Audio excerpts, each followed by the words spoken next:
사무엘하 11장에는 다윗과 밧세바의 사건을 다루고 있는데 다윗의 잘못을 중점적으로 다루고 있습니다. 하지만 생각을 해보면 밧세바의 잘못도 있다고 볼 수 있지 않을까요? 만약 그렇다면 그 잘못은 무엇일까요? 그리고 이 사건을 오늘날의 관점으로 보면 어떻게 이해해야 할까요? 안녕하세요. 김상철 목사입니다. 오늘은 사무엘하 10장에서 12장까지의 말씀을 요약하도록 하겠습니다. 사무엘하 10장은 다윗이 아람 족속과의 전쟁을 벌이게 되는 과정을 다루고 있습니다. 사무엘하 10장은 다윗이 암몬 족속과의 전쟁을 벌이게 되는 과정을 다루고 있습니다. 암몬의 왕 나하스가 죽자 다윗은 그의 아들 한운에게 위로의 뜻을 전하기 위해 사절을 보냅니다. 다윗은 나하스가 살아있을 때 자신에게 친절을 베풀었기 때문에 이를 보답하려고 했던 행동이었죠. 하지만 암몬 족속의 고관들이 다윗의 사절들이 스파이라고 의심을 합니다.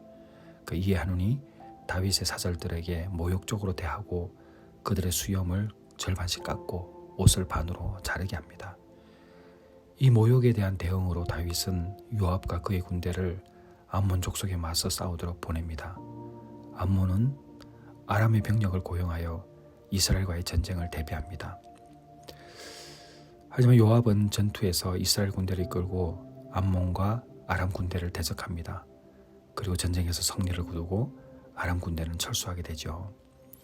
사무엘의 10장에서 좀 중요하게 봐야 될 것은 다윗은 나하스에 대한 친절을 보답하려는 그런 선의에서 사절을 보냈지만 암몬의 왕과 그의 고관들이 이를 오해하고 사절들을 모욕적으로 대하는 장면입니다. 이는 결국 전쟁을 더 확대하는, 결국은 전쟁의 직접적인 원인이 되는 것이죠.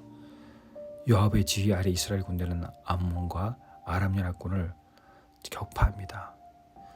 결국 이 승리가 다윗 왕국의 군사적인 강점을 보여주면서 주변 국가들에게 이스라엘의 힘을 인식시키는 계기를 마련하게 되죠. 그리고 사무엘하 11장을 보게 되면 이제는 우리가 너무나 잘 알고 있는 다윗과 밧세바의 관계, 그리고 이로 인한 우리아의 죽음을 다루고 있습니다. 다윗이 궁중에서 밧세바를 보고 그녀에게 반하는 장면으로 시작을 합니다. 밧세바는 우리아라는 군인의 아내였습니다. 다윗은 밧세바를 궁으로 부르고 그녀와 관계를 맺고 그 후에 밧세바가 임신했다는 소식을 듣게 됩니다. 다윗은 비겁하게도 그 상황을 은폐하기 위해서 전선에 있는 우리아를 불러 돌아오게 하고 그가 밧세바와 잠자리를 같이 하도록 권합니다. 은폐하기 위해서죠, 죄를. 하지만 우리아는 전쟁 중에 있는 다른 군인들이 고생하는데 자신만 편안히 지내는 것을 거부합니다. 정말 충성스러운 군사이죠. 병사이고 장군입니다. 이런 다윗의 아주 교활한 계획이 실패하게 되자 다윗은 요압에게 우리아를 전선의 가장 위험한 곳으로 보내 죽게 만듭니다. 결국 요압은 이 명령을 따르고 우리아는 전투에서 생명을 잃고 마는 것이죠. 우리아가 죽고 난 이후 밧세바는 슬픔을 표현합니다. 그리고 시간이 지나 다윗은 그녀를 궁으로 데려와 아내로 삼고 밧세바는 아들을 낳습니다. 하지만 이러한 사건은 하나님께서 상당히 화를 내시는 불쾌함을 표시하게 됩니다.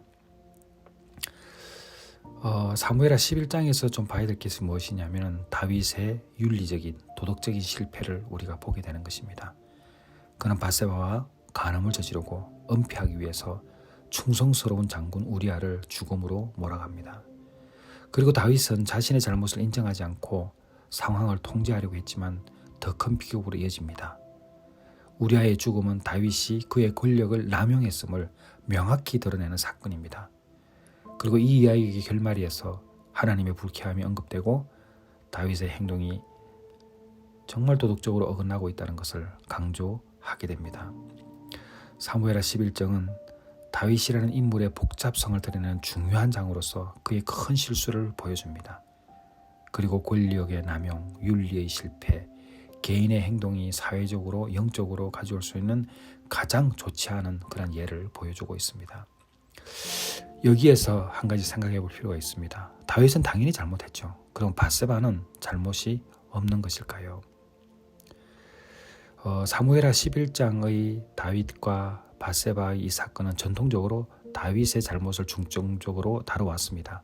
그의 권력 남용과 윤리적 실패를 강조하기 위함이죠. 그러나 밧세바에 대한 평가는 시대와 문화적인 관점에 따라서 좀 다르게 해석되기도 했습니다. 전통적으로 과거에는 밧세바를 유혹적인 인물로 보고 다윗을 유혹한 책임이 일부 있다고도 해석을 한 때가 있었습니다. 그러나 현대적 관점에서는 밧세바가 왕의 명령을 거부할 수 있는 위치에 있지 않았다고 보는 경우가 많습니다. 이 관점에서는 다윗이 왕으로서의 권력을 이용해 밧세바에게 접근했으며 밧세바는 그런 상황에서 자유롭게 선택할 수 있는 위치에 있지 않았다고 보고 있습니다. 다윗과 밧세바의 관계는 권력 불균형의 전형적인 예로 볼 수 있습니다.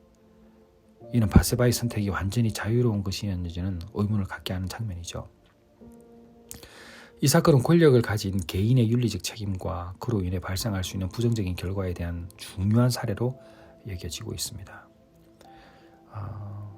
좀 높은 위치에 있는 사람들이 자신의 행동이 개인과 사회에 어떤 영향력을 끼칠 수 있는지 심사숙고해야 함을 우리가 한 번 더 생각하게 되죠. 요즘 사회는 피해자의 입장에 더 많은 관심을 기울이고 피해자가 처한 상황과 선택의 여지에 더 깊이 이해하려 하는 성향이 있습니다. 그건 옳은 것이죠. 이 관점으로 보게 되면 밧세바는 당시 사회적인 어떠한 상황에서 자신보다 훨씬 더 큰 권력을 가진 왕에게 자신이 의지를 표현하기는 어렵지 않나 이렇게 보고 있습니다. 결론적으로 다윗과 밧세바의 사건을 현대적인 관점으로 해석하게 되면 권력의 남용입니다. 그리고 동의의 문제이기도 하고요. 그리고 윤리적인 책임에 대한 이해를 다시 한번 해볼 필요가 있다고 보는 정말 사회적으로 깊은 성찰을 요구하는 그런 사건이라고 볼 수 있습니다. 사무엘하 12장을 보게 되면 나단 선지자가 이제 다윗에게 부자와 가난한 사람에 대한 비유를 들려줍니다. 가난한 사람은 유일한 어린 양을 가지고 있었고 부자는 많은 양을 가진 상태에서 여행자를 위해 가난한 사람의 양을 취합니다.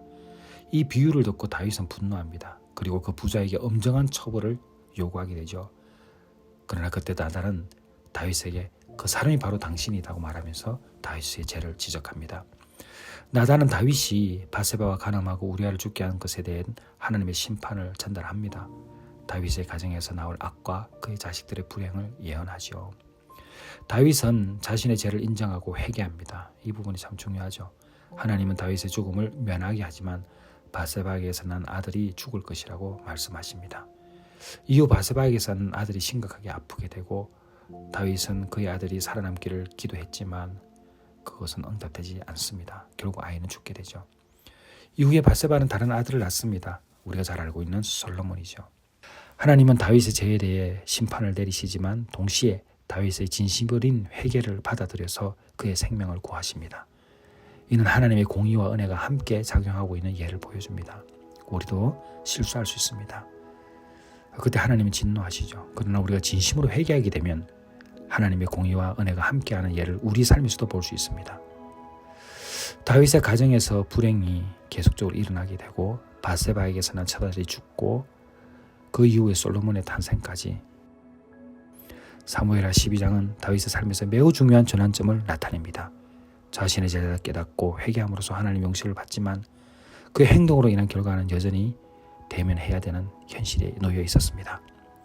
우리는 오늘 사무엘하 10장에서 12장을 통해서 하나님의 공의와 은혜에 대해서 한번 묵상해 볼 필요가 있다고 생각합니다.